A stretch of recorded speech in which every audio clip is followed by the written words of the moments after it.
الرحمن الرحيم. اللهم صل على النبي. هنعمل طبق كبد وقوانص بسيط خالص، وهنحط معاه بطاطس وخضار، طماطم وفلفل الوان.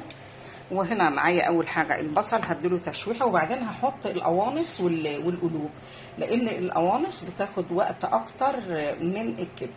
يعني اول حاجه دلوقتي هعملها البصل، هديله تشويحه كده لما يدبل، وبعدين هحط عليه القوانص. حطيت القوانص والقلوب. طبعا الحاجات دي مغسوله ومنقوعه في الدقيق والخل والليمون وكل حاجه. بدي للقوانص انا عامله هنا كل حاجه صحيحه، مقطعتش، كل واحد طبعا حسب الرغبه بتاعته. اللي هو عايز يقطع صغير بيقطع صغير، وبراحتكم يعني نصين، حتت صغيره براحة كل واحد حسب. وطبعا البصل حسب بيبقى مناسب للكميه بتاعتي او البطاطس. هنا بعمل كل حاجه مناسبه. هنا بقى انا شوحت الحاجات دي على نار عاليه. هحط التوابل معايا، ملح، فلفل، معلقه بهارات، شويه كزبره، يعني حاجات صغيره كلها، نص معلقه صغيره زنجبيل، ده حبهان مطحون بس مش مطحون قوي. هحط كل الحاجات دي، اتبل بها واقلب. الكزبره بتبقى حلوه قوي قوي مع الكبده برضه. هقطع فصين ثوم عليها دلوقتي على العالي.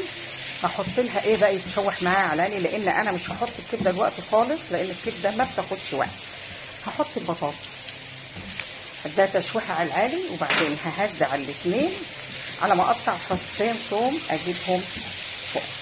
اخد تشويحه البطاطس على العالي، وبعدين ههدي عليهم على ما يستووا كده. في الاخر خالص كده قبلها ب5 دقايق هحط الكبده، لانها ما بتاخدش وقت هي والخضار الطماطم والفلفل.